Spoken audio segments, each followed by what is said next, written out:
Hey. Salamat, Eljan. Nabisita ka sa live natin.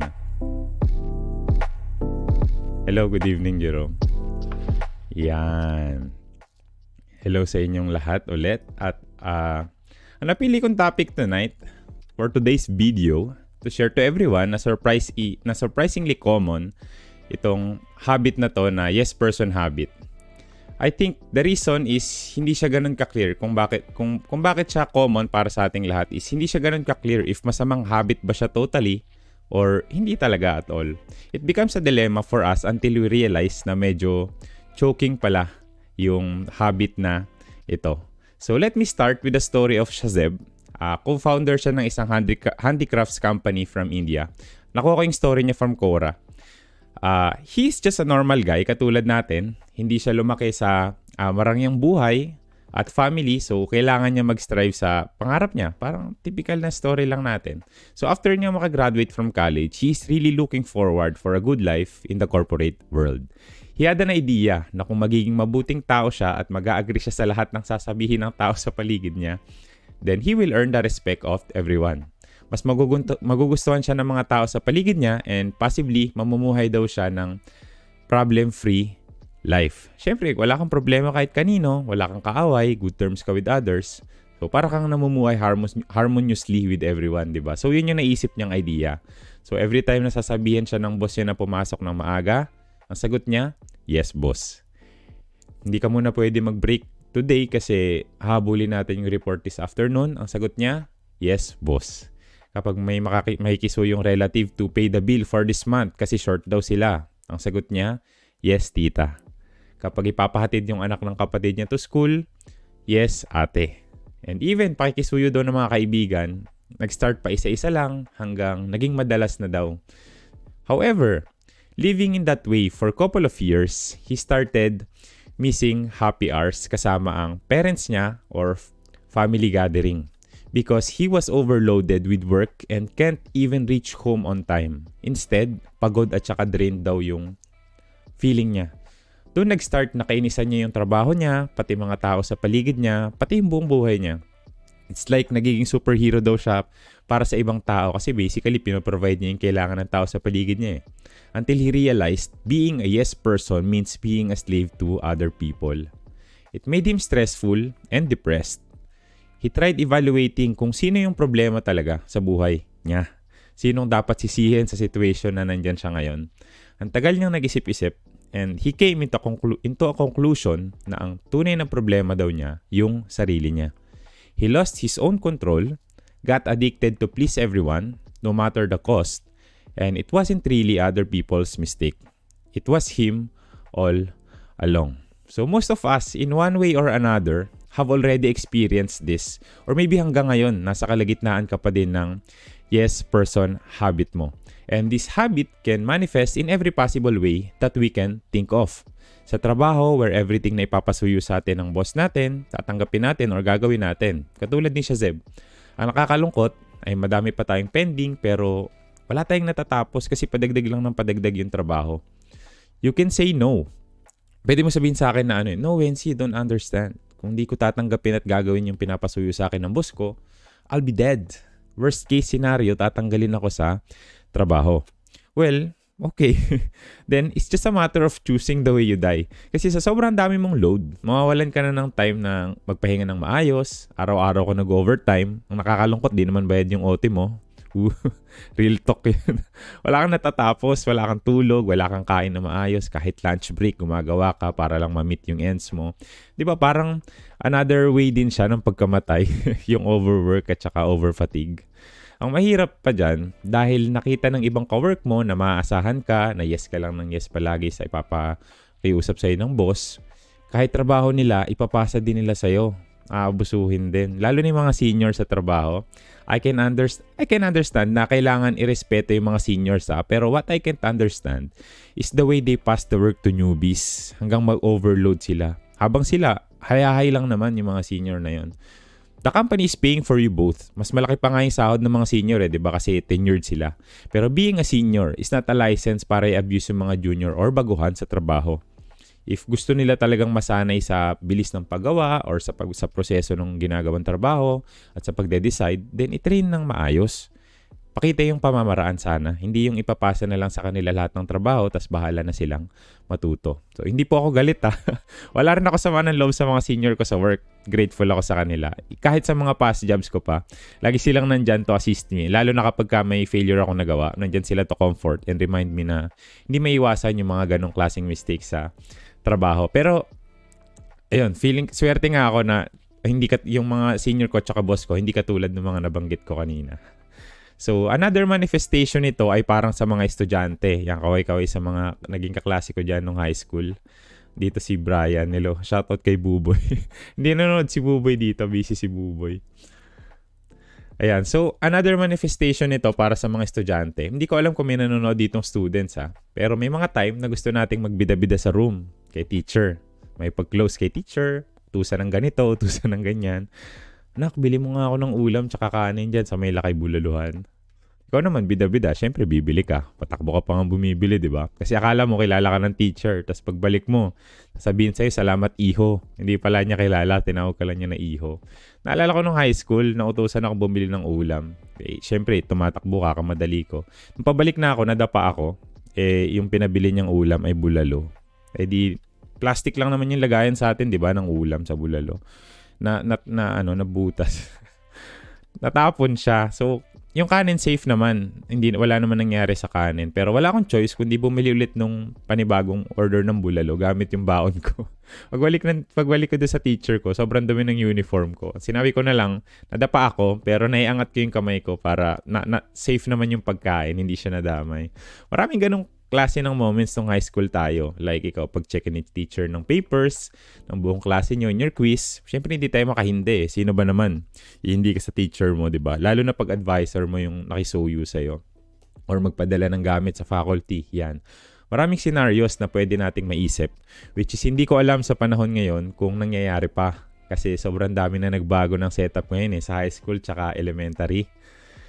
Parang di niya yata pwede yung pakikisuyo sa mga student kasi nagpapatulfo na daw kapag nalalabag yung rights nila. Hindi ko alam kung anong merong story ngayon sa mga high school or elementary pero feeling ko hindi na yata pwede yung ganun.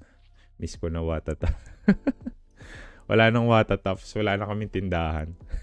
So my point here is kahit na madami tayong pinagkakaabalahan at pinaplanong gawin sa panahon na yon, maybe baka gusto mong humabol ng assignment kasi di mo nagawa sa bahay. Di ba uso yan sa atin gumagawa ng assignment sa school.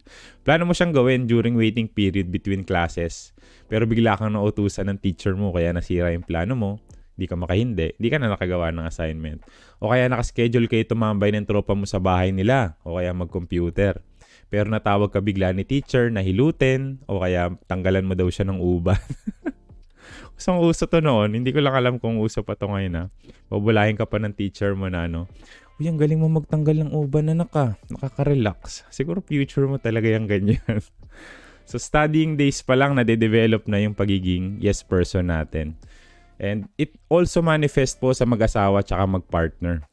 Mga hindi kaya mag-express ng sarili nilang kagustuhan or boundaries just because they're too afraid to disappoint or to lose their partner. Hindi na sila magsasalita or hindi na sila tatanggi sa kahit anong sabihin ng partner nila. Kaya ang ending, yes na lang sila ng yes sa sasabihin ng partner. But let me balance things out here po. A woman should submit to his husband. Yes, but that doesn't mean that a woman should invalidate her own feelings just to satisfy yung kagustuhan po ng lalaki. That's what I think Feeling ko mas best pa rin na i-maximize yung power of communication. Kasi after all, ang goal naman ng isang mag-asawa or mag-partner is to have a healthy relationship. A two-way healthy relationship, hindi lang one-way. Okay, so pwede rin sa mga magkaibigan o sa kamag-anak, mga pagkakataon na mag-aas sila sa atin ng tulong. Minsan in a form of money. Well, capable naman tayong gawin, pero hindi tayo libre sa lahat ng oras. May mga pinagkakaabalahan din tayo at hindi sa lahat ng pagkakataon nakakaluwag tayo sa budget.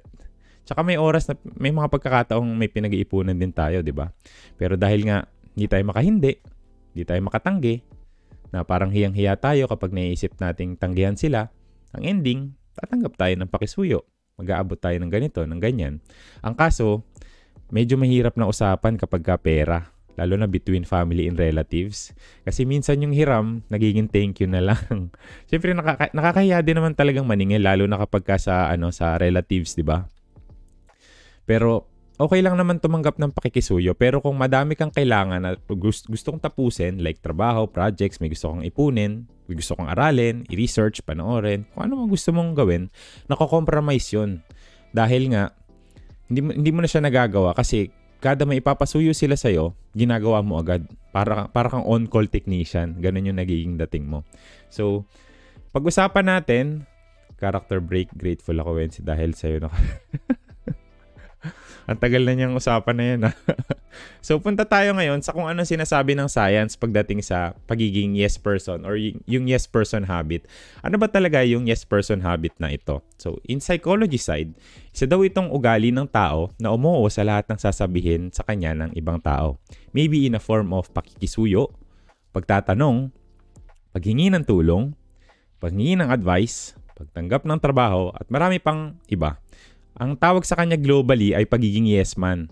Pero naisip ko masyadong sexist kasi kapag yes man, kasi para sa lalaki lang ba yung ganung habit? Pero hindi naman. In fact, lahat naman ng gender nakaka-experience. So, I chose the term yes person habit.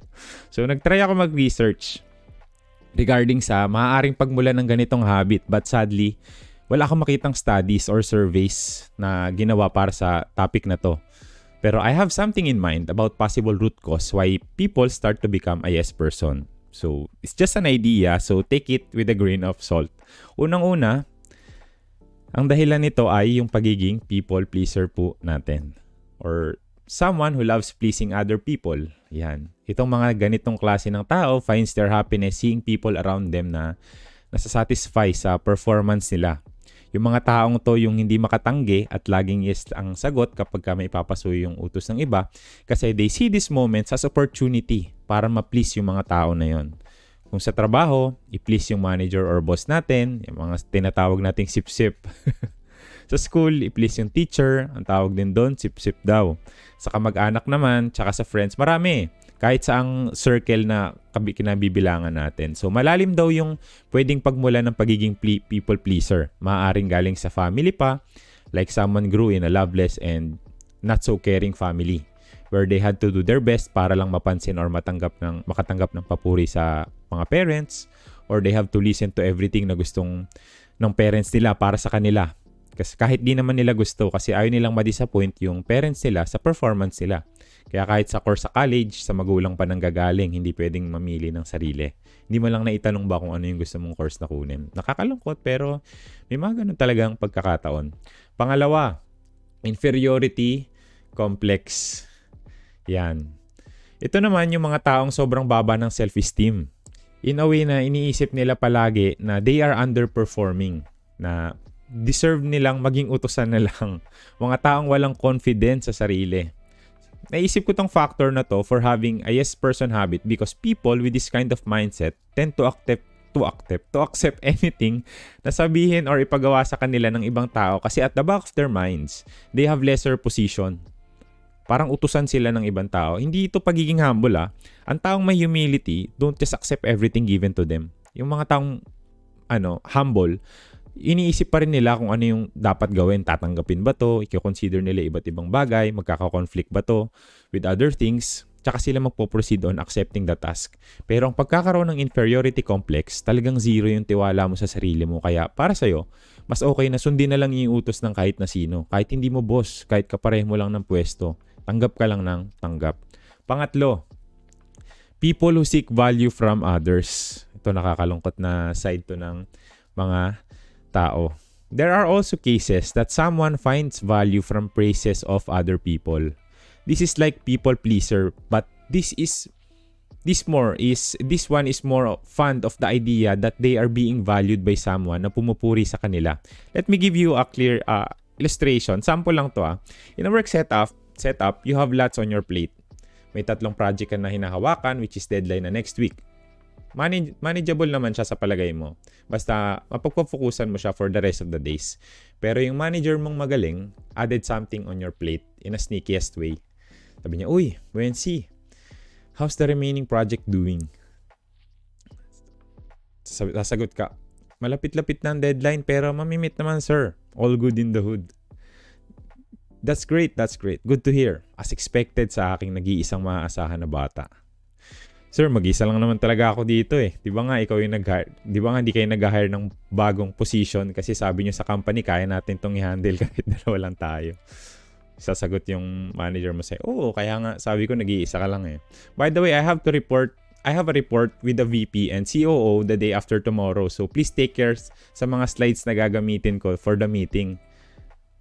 Sasagot naman ako, hala sir, I don't think gagawa ko siya tsaka masisingit ko kasi madami pa akong kailangan gawin eh. Hahabulin ko pa tong project, kakasabi ko lang eh. Sabi niya, kaya mo yan. Ikaw pa ba? Pinakamagaling dumiskarte at pinakamaasahan na employee dito sa company.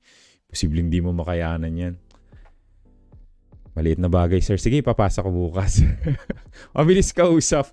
So, this kind of people feed themselves sa papuri ng ibang tao kasi naging part na yung pangangailangan na yun sa daily na buhay nila. Kumbaga, hindi na sila mabubuhay nang hindi nakakatanggap ng papuri sa ibang tao, nang makatanggap ng pambobola sa ibang tao. And lastly, takot na ma-disappoint sa kanila ang ibang tao.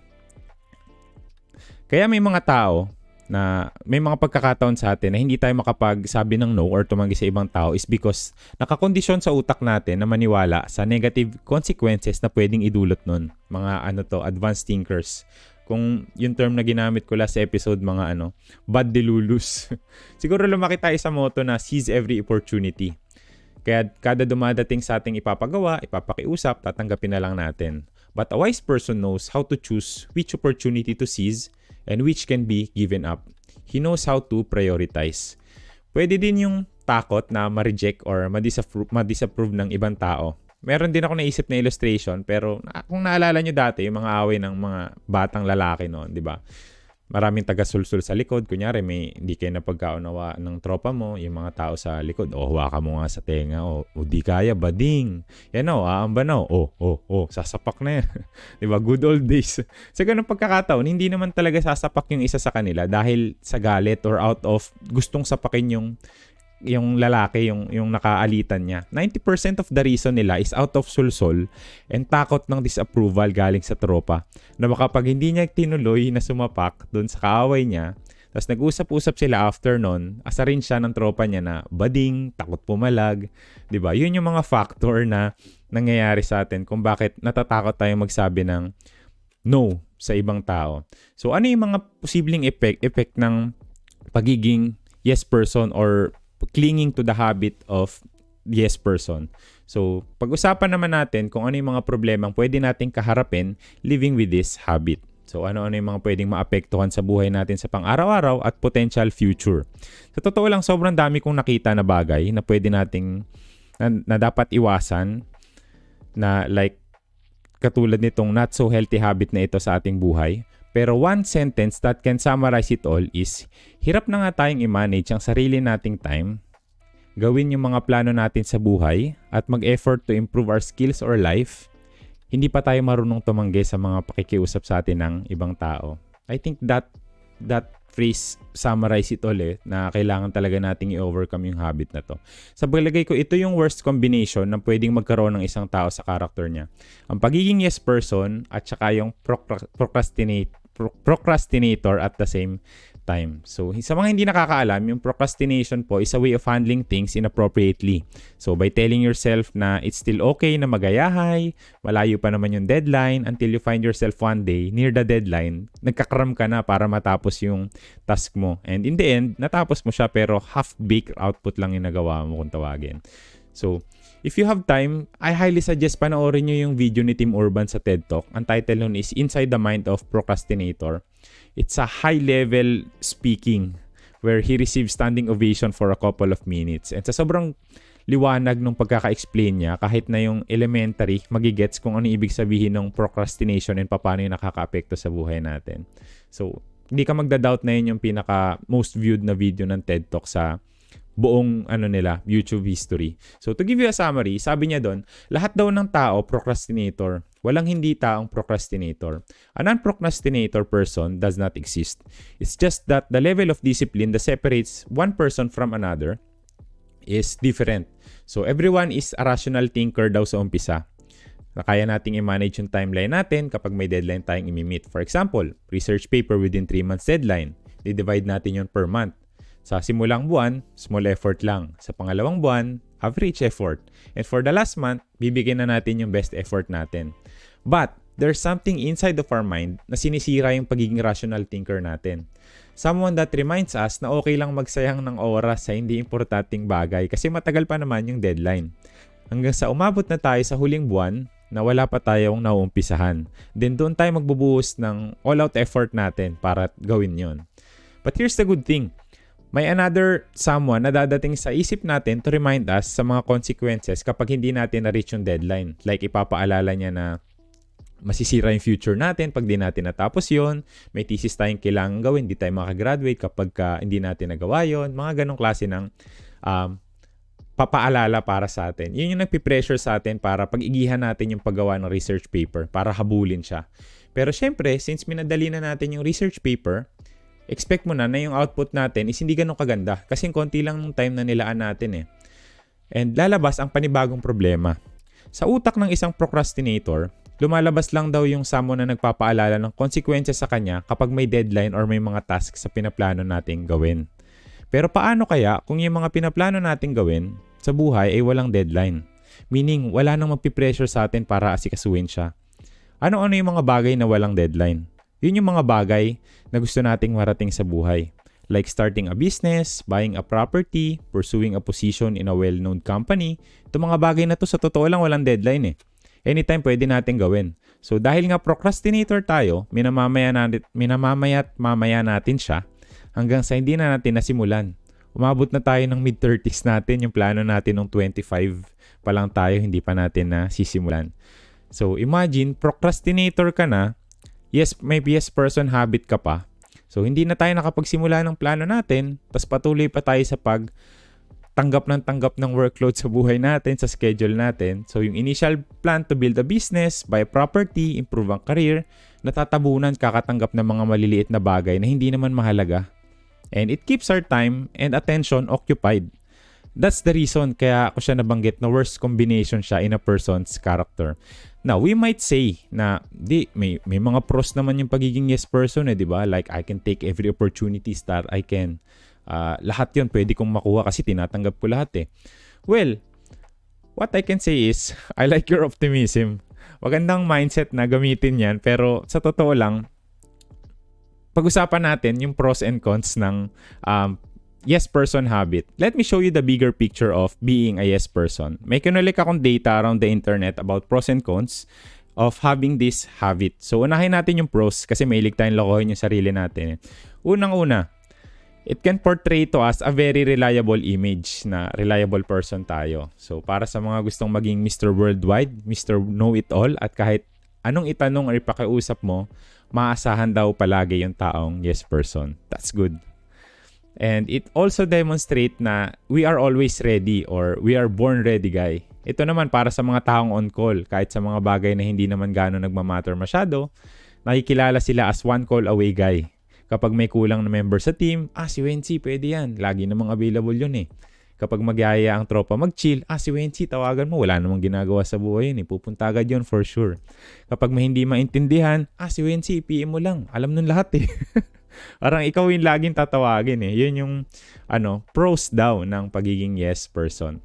Ito, another legit pro. It can offer opportunity to explore new ideas and tasks. Ito pinakagusto kong benefit ng pagiging yes person ko. May yes person habit din po ako. Ang lala nung sa akin nung mga kaidaran ko pa from teenage hanggang makagraduate ako. So natuto ako mag-explore sa mga bagay na wala ako totally experience. Nakakatulong siya sa akin na i-expand yung horizon ko at skill set ko. Though most of the time, surface level lang yung knowledge talaga. At hindi lang opportunity to explore new ideas, opportunity din for better rewards. Isa to sa dahilan kung dito pala si Sir Kervin watching from Santa Barbara, St. Matthew. Hello po. Ang dami pala nag-comment. Sorry, hindi ko napapansin. Masyado tayong seryoso sa topic natin. Good evening, Sir Patch. Hello, teams. At saka si Ate Peach. Hello po, Ate Peach. Nag-comment ka na din sa wakas. Hindi na silent subscriber. Nagko-comment na din. So, Another thing that we look forward sa pagiging yes person natin or pros kung tawagin natin is may mga rewards daw yon. Kaya marami sa ating yes person by choice sa trabaho kasi mas napapansin tayo ng head or manager natin na we can handle more compared sa ibang tao. We can show that we are capable, that we have potential, di ba? So by accepting lots of stuff in our hand, ang isip natin mas mataas yung chance ng promotion.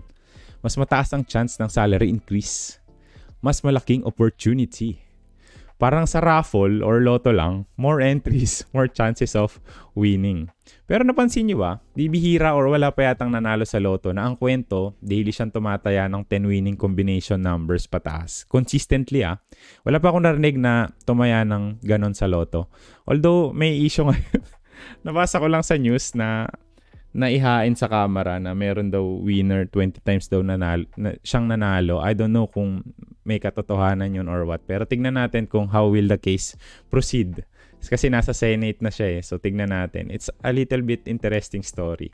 So merong mga nanalo na consistent sa pagtaya sa loto pero mostly 1, 2, 3 number lang yung tinatayaan. Pwedeng favorite numbers nila, birthday ng anak or asawa, yon consistent. Pero yung consistent na madami lagi yung tinataya, never pa ako nakarinig. Bakit kaya sa palagay nyo? Totoo naman 'di ba na more entries, more chances of winning. Pero bakit wala tayong narinig na nanalo ng ganon? Kasi luto or fix yung mga nananalo sa loto lagi? Hindi po masusi daw nilang dinodraw yung winning numbers. So, walang ganon, walang ganong story. So, ano yung possible reason kung bakit walang nananalo ng loto na consistent tumaya tas ang dami laging tinatayaan? The reason is, yung pagpasok ng maraming entry, meron din siyang malaking cost sa atin. Meaning, tumataas nga yung chances of winning mo pero tumataas din yung cost nun sa'yo. And kaya walang may kaya na maging consistent to pay 10 tickets per day is because walang kayang gumastos consistently ng ganong kalaki daily. Just for a chance-based game. The same idea can be applied sa mga taong yes person by choice. We take lahat ng task or pakisuyo sa atin with the mindset na mas malaking rewards pero hindi natin nare-realize na may cost yun sa atin. Ano yung cost nun? Time. We lose our time for work-life balance. We lose our time to focus on what we should be prioritizing and we lose our time na dapat ay nilalaan natin for self-improvement.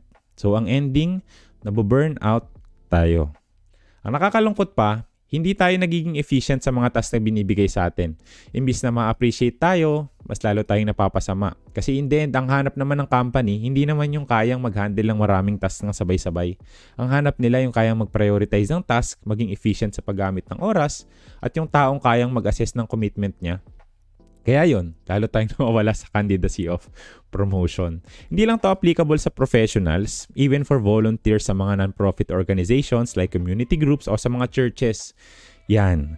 Dito naman ang mindset natin, mas madaming tatanggapin na gawain para sa ikabubuti ng ibang tao, mas malaki yung balik sa atin. Parang golden rule ni Confucius. Kung anong ginagawa mo, sa iba, babalik din sa iyo yun. And for Christians naman, maraming rewards galing sa langit ang pagtanggap ng maraming trabaho basta para daw sa pagsiserve sa Panginoon. Kung di man daw sa lupa nila matatanggap naman nila daw sa langit. Pero dahil sa sobrang daming tinanggap na gawain, hindi na naibibigay yung best. So ang output, karamihan, puro mairaos na lang or masabi na nakapag-complain na lang, na may na-deliver na lang na gawain. Pero pwede mo siyang tignan as effort, yes. Walang pagkakamali doon. Pwede natin siyang tignan as effort. And siguro hindi naman siya sayang. Kasi lahat naman ng efforts natin will never be in vain, right? Pero I want you to think as well, yung quality ng output na naibibigay natin. Remember the parable of the talents? 3 silang nabigyan ng talent. Yung 2 sa kanila, nadoble yung binigay sa kanila. And yung isa naman, tinago niya lang yung natanggap niya. Kaya nung oras na mag-report na about sa output nila, yung 2 na doble nila, natuwa yung master sa kanila. Binigyan sila ng rewards. Pero yung isa, walang nagbago sa binigay sa kanilang talent. Hindi natuwa yung master. Ang masama doon, wala siyang reward, naparusahan pa siya. This might be a very weird perspective about the parable na yun. Kasi ibang perspective lagi tinitignan natin sa parable na yun. And some of you might not ever heard it before. But from this parable, we can see that we also need to consider na ang pag-volunteer sa isang community or church, hindi lang siya about sa pagtanggap ng task. Hindi lang siya about sa kung ano, gaano or ano or gaano kadami yung kaya nating gawin ng sabay-sabay para masabi lang na meron tayong involvement, na marami tayong pinagkakaabalahan. In the end, the only thing that will matter is the quality of our output. Pinag-usayan ba natin yung binigay sa atin because we are striving for the highest quality output? Or kumuha lang tayo ng madaming gawain kasi nako-compromise na yung kalidad? Kahit nako-compromise na yung kalidad at masabi lang na may involvement tayo. So okay, this pros sounded good at the start until it doesn't at the end. Mas nagtunog cons na tuloy siya. So ngayon punta naman tayo sa cons na nahanap ko. Downside of saying yes to everything.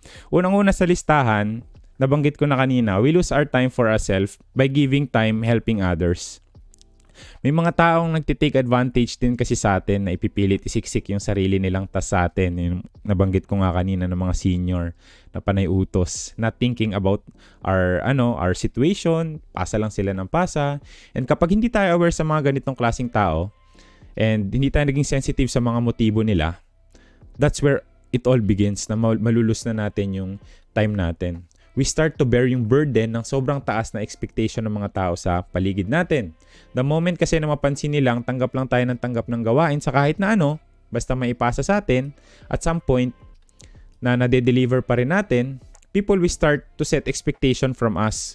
Worst are being unrealistic with those expectation. I remember a coworker, sobrang efficient niya sa paggawa ng trabaho, and the manager notices it. So every time na may dadating sa aming work, imbis na ibigay yung load equally for all of us, kasi pare-pareho lang naman kami ng position at sahod, nagbibigay sila ng doble doon sa trabaho ko na yun. Kasi nga, sa katrabaho ko na yun, kasi nga, mabilis daw siyang gumawa.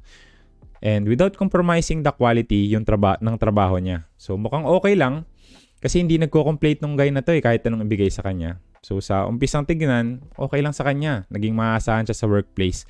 Pero as we grow gradually, na-start niyang ma-feel yung burnout, and doon niya lang napansin na yung mga tao sa paligid niya are setting unrealistic expectations sa kanya, and hindi na nagiging fair yung treatment. Nakakalungkot lang na may mga ganong klase ng company talaga na nagtitake advantage sa mga employees. So another thing is interruption ng ating work-life balance. Bakit? Kasi nakocross na yung boundaries natin by taking everything without considering yung time na kailangang ilaan for that task. Yung balance ng time natin personally and professionally nawawala kasi bumibigat yung load natin dun sa work kaysa dun sa personal life natin. Another negative thing is we start to invalidate our own feelings. Alam naman natin siguro na lahat ng mga bagay, lahat tayo may mga bagay tayong gustong gawin. Gustong may try, gustong explore most of the time. But since we can say no to others, we start to invalidate yung mga plano na yon by thinking, tsaka na siguro. Pwede ko namang gawin yan next time. Marami pa namang pagkakataon. Unahin ko muna to kasi mas importanteng bagay to . Mas kailangan na to ngayon. So this line might look heroic, but putting aside your feelings most of the time will lead you to the last concept na nabasa ko, and that is burnout. No matter how good you are, no matter how efficient your performance is, the time will come where you will feel so tired of the burden that piniplace sa'yo ng ibang tao sa paligid mo. And you'll be in denial of blaming people around you. Kasi totoo naman, in the first place, ikaw naman talaga yung may kasalanan. Kasi tanggap ka ng tanggap, hindi ka marunong magsabi ng hindi. Last thing, ito hindi ito about sa atin, kundi about sa company or organization na kinabibilangan natin. Kasi baka sabihin ng HR, bias tayo puro employees tsaka volunteers lang yung binabias natin. So when we just accept what is given to us or task that's been delegated to us without asking ourselves, am I the best person to handle this? Forte ko ba to? Isn't there any other person better than me who can handle this efficiently? Magkakaroon ng problema sa performance ng team. Kasi you already know that you are not the best option for handling the task, yet you still accept it. Maybe because of the reward of the experience na pwede niyang ibigay sa'yo ng project na yon. But you still choose to be selfish na i-handle yon considering that the efficiency of the team might decline. And at some point, you become a liability than asset sa kumpanya ninyo or sa organization na kinabibilangan mo. Yeah. Just to make it balance para hindi masabi na bias tayo. Actually, sobrang dami ko pang nabasang cons pero hindi ko na dinagdag yung iba. I think this is too much for us to realize na it has more downside than benefits. Kumbaga sa isang business, we already know this will not work dahil mas malaki yung expenses or labas ng pera kumpara sa sales. So if we continue this setup, nagpibenta na tayo ng palugi.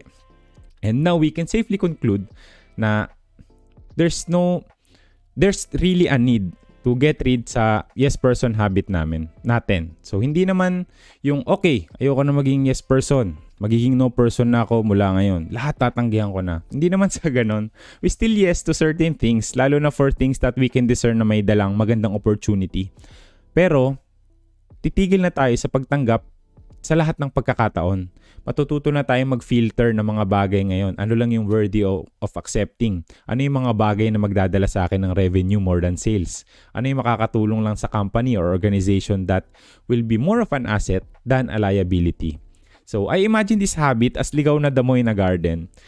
Yung buhay natin para siyang garden. Nagko-cultivate tayo ng plants, flowers, and those plants represent yung skills, growth, tsaka opportunity natin. And yung mga ligaw na damo, which is yung habit na to, is trying to suck out nutrients that should have been provided dun sa plants and flowers. Unless we do something to take it off, it won't stop stealing yung nutrients na dapat mapupunta sa mga plants. But the good thing, since habit siya, hindi siya syndrome, pwede natin siyang tanggalin at mabago sa sistema natin. And may kailangan tayong gawin para maalis siya sa sistema natin. So ano-ano yung mga bagay na yon para makatulong sa ating pagbabago? Meron akong ginawa ditong 3 bagay na maaaring makatulong sa atin. Hindi ko lang sure kung makakatulong sa inyo, pero maaaring makatulong sa atin. So unang-una, understand that just because you can doesn't mean you should. Napansin nyo kung anong basehan natin kapag oo tayo sa pakikisuyo ng ibang tao or pagtanggap sa task na ibibigay sa atin? For example, may mga fix tayong gawain sa trabaho, or kung nasan ka man ngayon or nasang group ka man ngayon, nasang org ka man ngayon, meron tayong specific na gawain na nakaatas sa atin and may extra activity na dumating. And that is to handle trainees, yung mga baguhan sa trabaho natin. To be honest, yung ganitong klase ng gawain, this should be handled by the head or manager. Para sa akin kasi sa first phase kasi dapat manggaling muna yung proseso ng trabaho, yung proseso ng ginagawa sa organization dun sa head. Kasi kapag dinirect siya dun sa ka-level lang ng position niya, ang maririnig niya dun sa ka-level na position niya, puro chismis. Kung anong kinamumuhian niya dun sa trabaho, ba't napunta ka dito sa company na to, hindi naman dito maganda. Ganun yung maririnig niya sa magtitrain sa kanya, lalo na kapag ka-level niya. Kaya magandang meron munang initial setup from the head. Pero dahil nga busy yung mga manager or leader natin, naghanap siya ng ibang tao para humalili muna for some weeks, and he asked us to do it. But before we respond sa pakisuyo ng head or kahit na sino, remember this, sa kahit anong bagay, basta ipapagawa sa atin, ang una nating tinatanong lagi sa sarili natin, kaya ko ba? And since gamay naman natin yung trabaho, kasi fix naman yung work natin kahit nakapikit, kayang-kaya nating matapos yung ginagawa natin everyday. Then wala tayong rason para isipin na hindi natin kaya. So ang ending, tinanggap natin yung trabaho na yun. Nag-train tayo ng mga newbies, ng mga trainees, and somehow natapos natin siya within 2 months. And hindi ka na binalikan ng head mo kasi nakita niya na capable ka naman na mag-training ng mga baguhan. So hinayaan ka na niya hanggang dulo.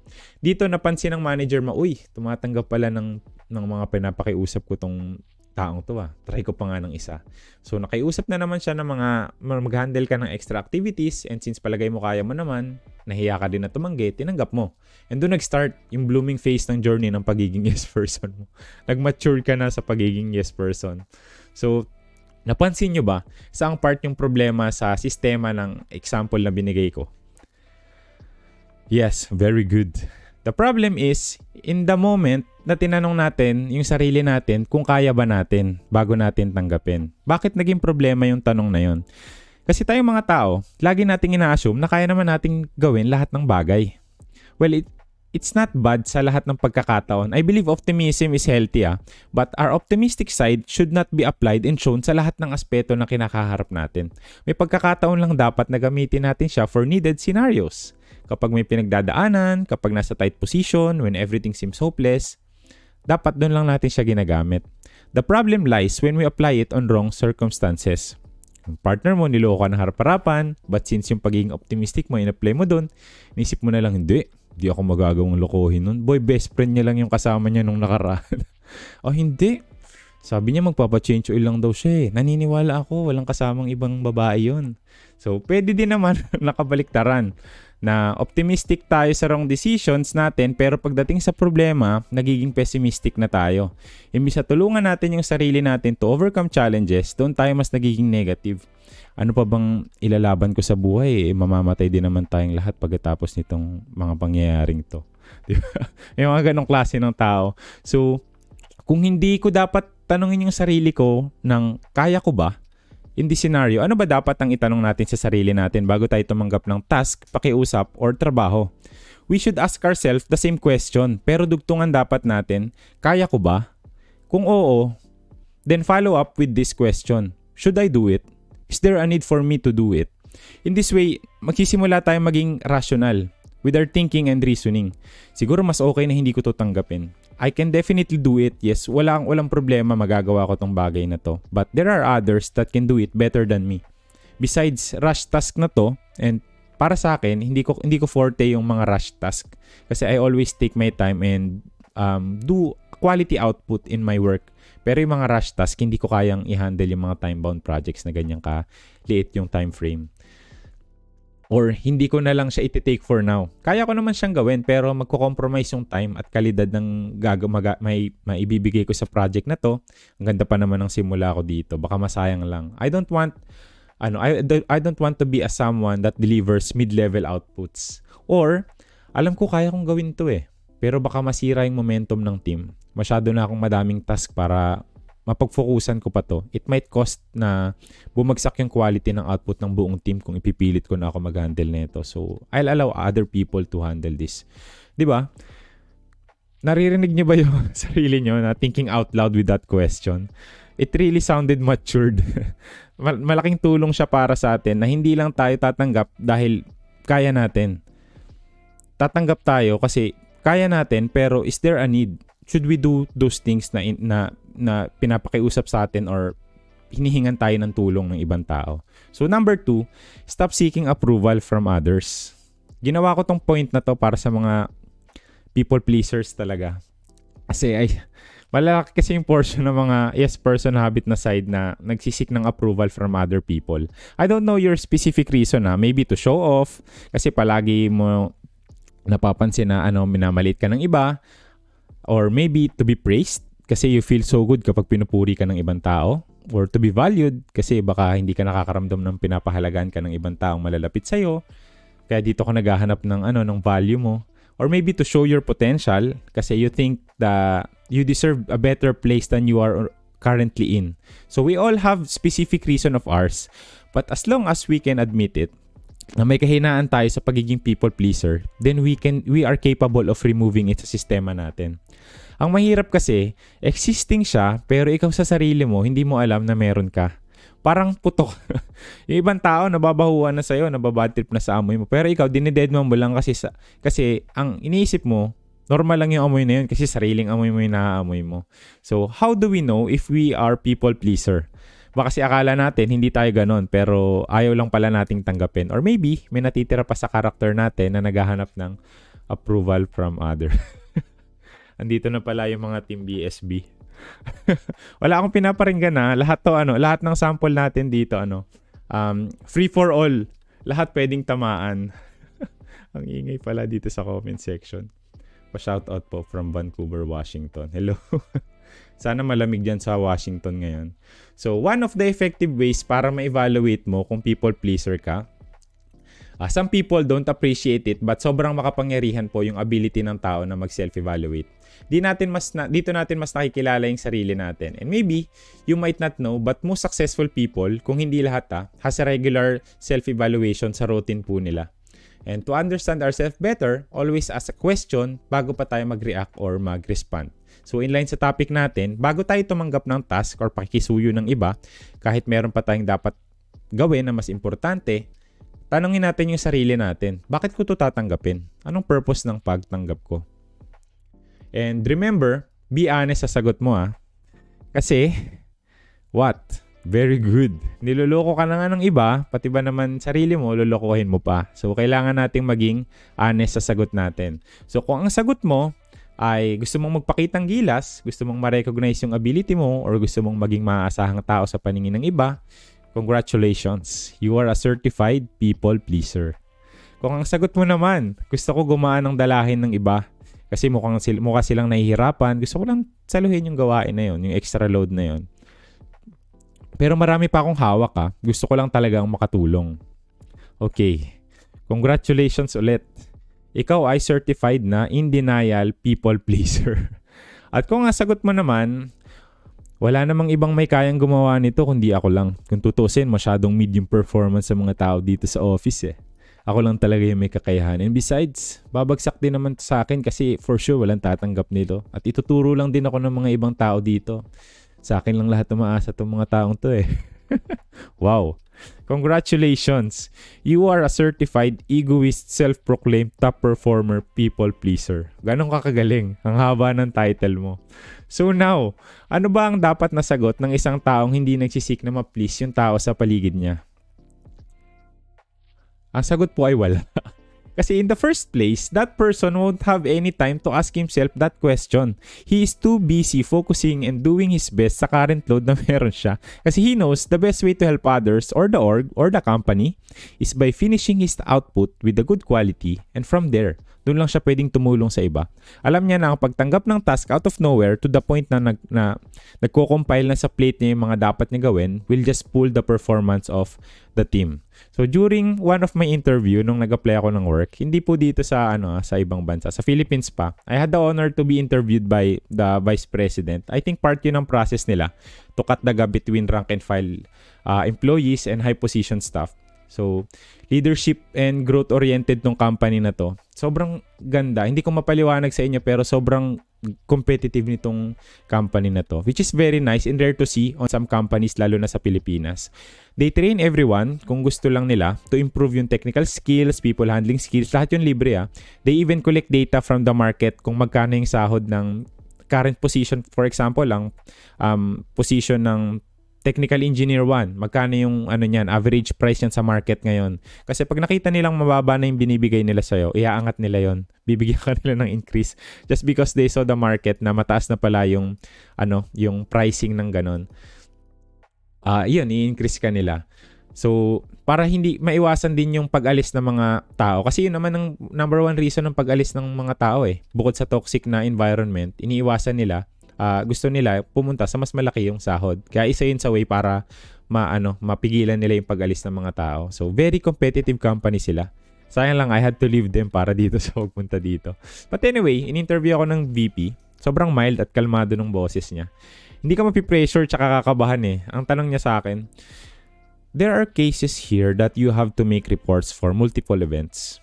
And it might overwhelm the team kasi maybe madami pang nasa plate nyo currently. How would you handle this kind of situation? Yun yung tanong niya sa akin. Syempre, napaisip ako sa tanong niya. Ano kayang gusto? Pagka in-interview kasi tayo, ang iniisip natin, ano bang gustong sagot na makuha na itong taong to sa akin? Ano ba yung best na sagot para mas makaangat ako sa mga kapwa ko ini-interview? Out of nowhere, naisip ko lang, priority. It's not rare na makatanggap ng maraming trabaho sa isang team. Almost every team nakaka-experience naman po ng ganun. Pero ang difference sa performance sa mga teams is that how they prioritize yung task na dumadating sa kanila. I still don't know how things work in this company, but normally priority goes with the first one na dumating na task. Pero may cases na kahit nakakadating lang ng task, if it needs to be prioritized, maybe dahil galing sa key accounts or high-valued customers, mas pina-prioritize yung bagay na yun. So that's what I think po, sabi ko sa kanya.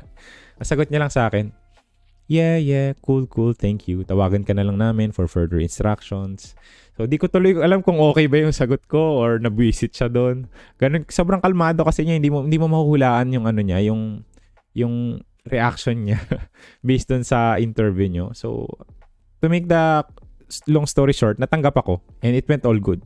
Nung ilang months na ako dun sa team, nabanggit ng head namin na malaking factor daw yung interview ko dun sa VP para mapili ako dun sa maraming magkakalaban kasi marami daw ding na-interview kasi nga maraming nag-a-apply dun sa position na yun.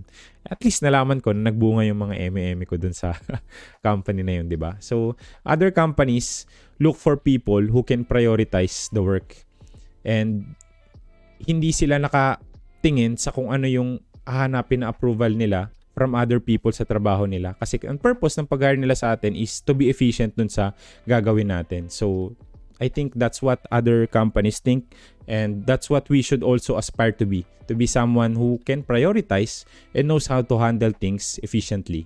So, number 3 and our last is turning down doesn't mean pride. Ito siguro yung pinaka-common na reason ng bawat isa sa atin kung bakit tayo nagiging yes person. Kahit hindi natin gusto. Hindi dahil gusto nating magpakita ng potential, hindi dahil people pleaser tayo, kundi dahil nahihiya tayong tumanggi sa ibang tao. Hindi ko lang magets, hiyang-hiya tayong tumanggi sa pakisuyo ng ibang tao, pero kapag ka nasa bahay tayo ng kaibigan natin, lagi tayong tumatanggi sa unang alok ng pagkain. So, umpisa kunwari, di mo pa nadidinig eh. Busy ka kunyari kuno sa panonood ng TV. Ganyan ka lang. Uy, pre, kain na tayo. O, ganyan ka lang sa TV. Oh. Uy, pre, kain tayo. Hindi, sige. Busog pa ako eh. Sige lang, kain lang kayo. Kasagot sa'yo ng kasama mo. Anong busog? Buong araw tayo magkasama. Wala pa tayong kinakain na kahit. Sinong niloko mo? Tara na. Wala pa yata ako nakitang Pinoy na tumanggap sa umpisa ng yaya ng pagkain sa kanya. Laging sa umpisa tumatanggi talaga. Kahit deep inside, alokin mo ba ako ulit please? Tatanggapin ko na yan sa susunod. Sana yung ganong klase ng pagtanggi, yung umpisa pa lang, kaya na nating mag-no, tumanggi when it comes sa pagtanggap ng task or pakiusap sa atin ng ibang tao. Lalo na kung alam nating hindi natin kayang i-commit. Napansin ko kasi sobrang pro nating mga Pinoy pagdating sa paghiya ng pagtanggi. Ang key reason sa nakita ko kung bakit is either nire-respeto natin ng sobra yung taong nakikiusap sa atin or mayroon tayong utang na loob dun sa tao na yon. Or maybe we just love them like family or close friends. Well, hindi naman masama yun but there's a problem that comes with it. Kailan ba nababayaran yung utang na loob? 'Di ba? Parang ito lang yata yung nag-iisang utang na loob sa buong mundo na hindi nababayaran. Nag-iisang utang, klase ng utang sa buong mundo na hindi nababayaran, 'di ba? Yung utang na loob. Alam nyo, na-try kong makasalamuhan ng makatrabaho ng iba't ibang lahi. May Amerikano, Hapon, Vietnamese, Thailanders, Nepali, tsaka iba-iba pang mga tao sa Asia. Pero ang napansin ko, pagdating sa usapang utang na loob, thankful naman din sila sa mga utang na loob nila sa'yo na binigay mo sa kanila, yung mga onigay kung tawagin sa Japanese. Pero totally, dinidisregard nila yon kapag makikiusap ka na sa kanila. Talagang, different, ibang usapan na yon para sa kanila. Unlike sa atin, na parang utang pati yung buong pagkatao kapag may utang na loob, di ba? Napaisip tuloy ako if exclusive treat ba siya sa mga Pilipino or what. So anyway, ang masama dito, since we love na tumanaw ng utang na loob na hindi natin mabayad-bayadan, we don't see the prone that it could mean na hindi na tayo matatapos sa tumanggap ng pakiusap from those people. Dahil sobrang thankful tayo sa kanila, we have to pay them back the way they ask all the time for a very, very long time. Now, that's a big problem and we need to do something about it. Di lahat tumatanggi. Yung iba, wala pa ako nakitang ganun mayroon pala akong tropang ganun. Sa unang alok pa lang, sa unang alok pa lang talagang tinanggap na agad. Sige, amin na yan. Ilagay mo na agad dito. Pero yun nga, merong isang malaking problema. We know now that malaking problema yon and we need to do something about it. Ginagawa na pong culture yung utang na loob. Totoo. Yung iba pa, ang nakakainis sa ibang tao, ang galing nilang gumamit ng utang na loob. Yung tipong gagawan ka nila ng favor, tapos alam nila na ikaw, marunong ka tumanaw ng utang na loob, and gagamitin nila yung favor na yon para paalalahanan ka, like susumbat sa'yo. Ang hirap. Mahirap sa ganong situation. Kaya ako hanggat maaari, iniiwasan ko na gawan ako ng favor ng ibang tao. Hindi dahil ayoko na may isumbat sila sa akin. Iniiwasan ko lang na makasira ng relationship, lalo na sa simpleng kaibigan. Kasi nagagamit talaga minsan lalo na out of emotion, bigla nilang nasasabi na, tinulungan kita sa ganito, sa ganyan, simpleng hingi ko lang ng tulong sa'yo, hindi mo man lang maibalik sa akin. 'Di ba? Parang nakakalungkot naman na dahil lang sa ganung bagay, masisira yung binuo yung pagkakaibigan. Wensi pa shoutout sa mga XB. sa mga XB-SB. Kompleto na yata yung mga XB dito, Sir Patch eh. Andito na silang lahat. Hello, si Enrico nanonood din. Welcome to the Philippines. Yeah, hingi favor tapos pagka natanggihan wala ka na agad utang na loob. Totoo. Yung yung mga magchat-chat sa'yo long time wala kayong conversation tapos magugulat ka na lang hello be. Alam mo na agad yung kasunod pautang. May extra ka ba? O ganun na agad yung kasunod nila. So, pwede niyong sabihin sa akin, but Wensi, you don't understand. The moment na tumanggi ako sa kanila, iisipin nila sa akin na mayabang na ako, na mapagmalaki na ako, na hindi ako marunong tumanaw ng utang na loob. Okay. Okay, sige. Sorry, hindi kita inintindi sa side na yon. Huwag kang magalit sa akin, please. But let me just ask one question. Paano mo nalaman na yung iisipin nila sa'yo, ganun? Have you ever tried asking them? Or you just assumed na ganun yung iisipin nila sa'yo? Medyo palalim yung nahuhukay nating root cause Parang binubungkal yung emotions. Pero may study na ginawa sa isang university sa US na we people are too concerned sa isipin ng ibang tao sa atin, where in fact, yung mga tao daw na yun almost or never na naglaan talaga ng time to monitor yung actions natin or isipin man lang tayo. What does it mean for us here on this topic? Ibig sabihin, most of the time, sobrang concern natin sa iisipin ng mga taong nire-respeto or pinagkakautangan natin ng utang na loob na baka sabihin nila, mayabang na, di na tayo marunong tumanaw ng utang na loob.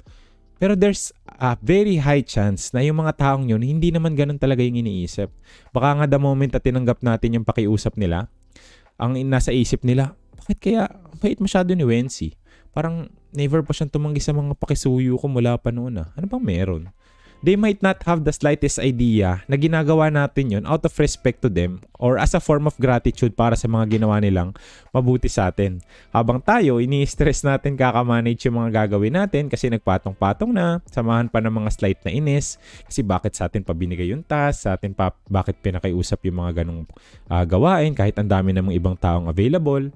Wala silang ka-idea kasi in the first place, hindi natin na-try or tinry na may pag-communicate sa kanila ng maayos. So, ang bagsak nito, communication problem. Naisip ko tuloy, if the root of all evil is money, then the root of all trouble is miscommunication. When we fail to communicate what we think, the things we want to say, and our emotions, and just start assuming na baka isipin ng ibang tao na ganito tayo, na baka mayabangan sila sa atin, na baka masumbatan tayo sa mga ginawa nila sa atin, that's when the trouble starts. Kaya here at point number 3, we need to realize na ang pag-turn down sa ibang tao ay hindi nangangahulugan na mayabang tayo, na hindi tayo mapakiusapang tao. It's a sign of maturity and growth. We need to be rational thinker. We need to be a rational thinker. Consider na hindi lahat ng bagay kailangan tanggapin. Madaming factor na dapat nating pansinin. And in this way, we can set aside yung emotions for the meantime. Set aside the assumptions kasi magiging sagaba lang yun para makapag-communicate at mag-decide tayo ng maayos. After all, lahat naman tayo dito, iisa lang ang goal. If sa work, yun ay matapos lahat ng task ng maayos with the help of all team members na may magandang quality. If you're in a non-profit organization, community group, or even member ng isang church naman, the main goal is to give the best performance through volunteering for serving the Lord, of course, other people, and the community. And if more on family and friend side, to have a good and harmonious relationship with them without hate. And it won't be possible kung hindi tayo matututo na magsala na tanggapin yung mga task na binibigay sa atin, mga pakisuyo at pakiusap. If we don't know how to say no, lalo na kapag masyado nang mabigat at mahirap para sa atin yung inaas ng ibang tao, then we need to stop thinking too much about that what these people would think to us. Maniwala po kayo sa akin. Yung pag-a-assume or masyado tayo nag-a-assume ng iisipin nila ng ibang tao sa atin, it's like a pre-decided battle na lagi tayong matatalo all the time. Kasi at that specific moment, yung tao na yun, iba yung iniisip na bagay, hindi yung mga ine-expect nating iniisip nila. And ang nakakalungkot, hindi nga tayo sumasagi sa isip nila. So let's stop thinking about what other people are thinking about us and focus with our rationalized way of thinking. So ano yung 3 points na napag-usapan po natin ngayong gabi? Unang-una, just because you can doesn't mean you should. We need to be rational on choosing where to give our yeses. Number 2, stop seeking approval from others. Let's not anchor our value based on how people sees us. And number 3, turning down doesn't mean pride. Because declining is a sign of growth and maturity. So that's a wrap for our episode tonight.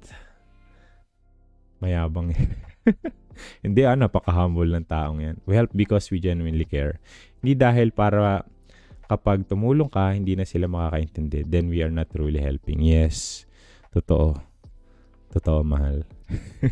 So, yun po yung ating topic for tonight. And hopefully, makatulong sa inyo. Sagad na po yun. Wala na tayong maisip na ibang item bukod doon para maidagdag natin.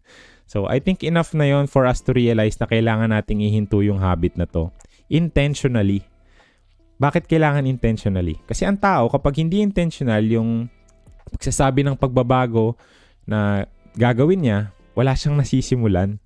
Like exercising, yan, kahit ilang beses mo pang sabihin na magja-jogging ka para magpapayat, kung wala kang malinaw na plano how to start, what time will you choose to do it regularly, and what event should you decline in advance para mag-give way sa mga plano mo for your regular jog, hindi ka makakapagsimula ng plano mong mag-jogging.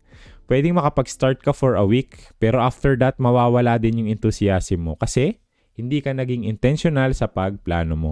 Ganon din po sa pagtanggal ng mga masasamang habit. Like the yes person habit. We need to be intentional para hindi tayo umabot sa point na last year sinabi ko yung ititigil ko na tong habit na to Pero isang taon na lumipas, nandito pa rin ako sa parehong pwesto.